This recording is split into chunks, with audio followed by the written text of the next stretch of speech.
अपक्ष आहेत हे इंडिया आघाडीमध्ये एकवटतील आणि हे पुन्हा एकदा जुलूम जबरदस्तीचं सरकार येऊ देणार नाही याची खात्री केली. नितीश कुमार आणि चंद्रबाबू नायडू हे तुमच्याबरोबर येऊ शकतात का? काही बोलणी सुरू आहेत का? त्यांच्याबद्दल त्यांच्याशी काँग्रेसकडनं म्हणा इतरांकडनं म्हणा बोलणी सुरू आहे.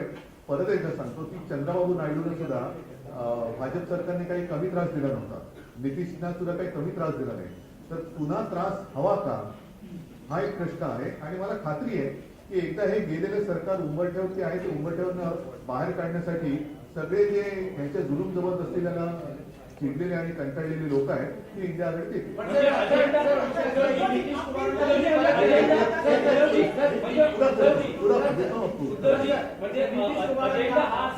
नरेंद्र मोदी यांना पंतप्रधान होण्यापासून रोखणं हा इंडिया आघाडीचा पहिला अजेंडा असेल. नुसते नरेंद्र मोदी नाही, एकूणच ती जी वृत्ती आहे, आम्ही कोणत्याही व्यक्तीच्या विरोधात नाही, मी पहिल्या दिवसापासून सांगतोय, आम्ही वृत्तीच्या विरोधात आहोत. वृत्तीच्या विरोधात म्हटल्यानंतर हुकुमशाहीची वृत्ती ही वृत्ती या देशामध्ये चालू द्यायची नाही हे आम्ही सगळ्यांनी ठरवलेलं आहे. सगळ्या देशभक्तांनी ते ठरवलेलं आहे. एक मिनिट आम्ही थोडे जरा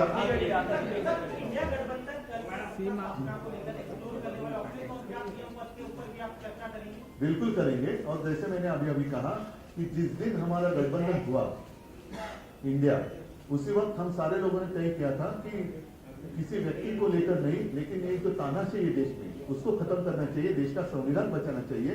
फिर चाहे सब मिलकर प्रधानमंत्री का उम्मीदवार हम तय कर सकते हैं और मुझे लगता है कि कल वो हो जाएगा. जो भी लोग इनसे त्रस्त हैं वो सारे लोग हमारे साथ आएंगे, सारे देशभक्त हमारे साथ आएंगे. चंद्रबाबू जी भी, उनको भी बहुत परेशान किया है बीजेपी गवर्नमेंट ने. सारे लोग जिनको भी तकलीफ दी है, परेशान किया है, वो सारे लोग हमारे साथ आएंगे.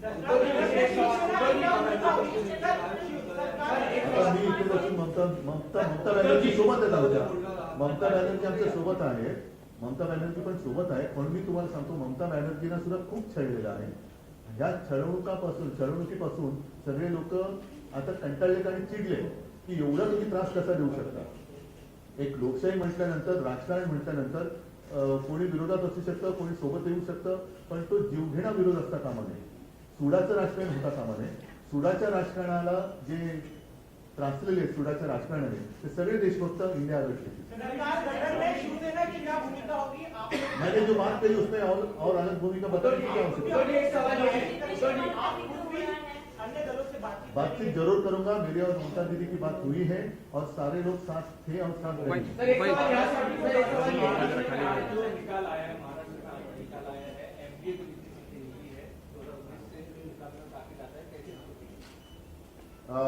एमबीए महाराष्ट्र का रिजल्ट तो अच्छा ही है, लेकिन मुझे और कुछ सीटों की अपेक्षा थी, जरूरत थी.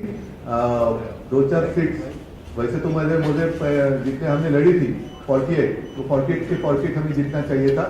उम्मीद तो वही थी, विश्वास भी था. ठीक है, कुछ जगह लग रहा है कि कुछ गड़बड़ हुई है क्या, ऐसे आशंका आ सकती है. उत्तर पश्चिम मध्ये आता जेव्हा करण्यात आली, अमोल कीर्तीकर यांचा पराभव झाला. अमोल कीर्तीकरांचा अजून पराभव जाहीर झालेला नाही, कारण तिकडे नक्की गडबड आहे. आम्ही विचार करतोय कदाचित ती निवडणूकच आम्ही चॅलेंज देऊ निवडणुकीला, कारण एकूणच गडबड घोटाळा दिसतोय तिकडे. पहिल्यांदा ईव्हीएम मध्ये काय मतमोजणी झाली, मग पोस्टर मध्ये काय, तर आम्ही अजून तिकडे तो विषय सुरू आहे. पण बहुतेक आम्ही ती निवडणूक चॅलेंज करू. समाधानी आहेत त्या प्रकारे महाराष्ट्रात जागा महाविकास. नाही, मला तर 48 पाहिजे होत्या. मला तर 48 पाहिजे होत्या. काही ठाणे असेल किंवा कोकण असेल. ठाणे आणि कोकण, मला नाही वाटत कोकण हा शिवसेनेपासून माझ्यापासून कोणी तोडू शकतो. त्याच्यामुळे कोकणचा पराभव अनाकलनीय आहे आणि नक्कीच क्लेशकारक आहे. पण कोकणी माणूस असा कधी दगा देऊ शकत नाही. मला नाही वाटत तिकडे लोकांनी शिवसेनेच्या विरोधात मतदान, काहीतरी असू शकेल गडबड, बघायला लागेल. अयोध्या में बीजेपी की हार हुई है, प्रधानमंत्री वहां गए थे, राम मंदिर का बड़ा. प्रधानमंत्री जी जहां जहां गए, महाराष्ट्र में जहां जहां आए थे, वो सारी जगह हार गए. और इसलिए मैं मेरी पब्लिक मीटिंग में कह रहा था कि प्रधानमंत्री जी और आने चाहिए महाराष्ट्र में. उन्होंने हर एक जगह पर मीटिंग ली होती, तो हमारे लिए काफी अच्छा काम, हमारा प्रचार वही कर रहे थे. सांगलीमध्ये काँग्रेसने आपल्या उमेदवारासाठी काम केलं नाही असं दिसतंय.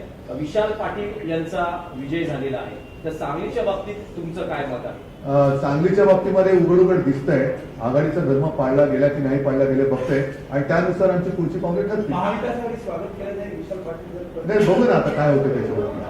उद्धव जी पिछले 2.5 वर्षों में जब से आपकी थोड़ा पार्टी तिगड़ा होना बनी है, नाम पार्टी का चुनाव निकल जाए, तब से लेके अब तक का जो यात्रा कैसी रही हो, इस तरह की जीत की अपेक्षा जो है बीजेपी की तरफ से कहा जाता है ये संभव नहीं है लेकिन वो करके दिखाया।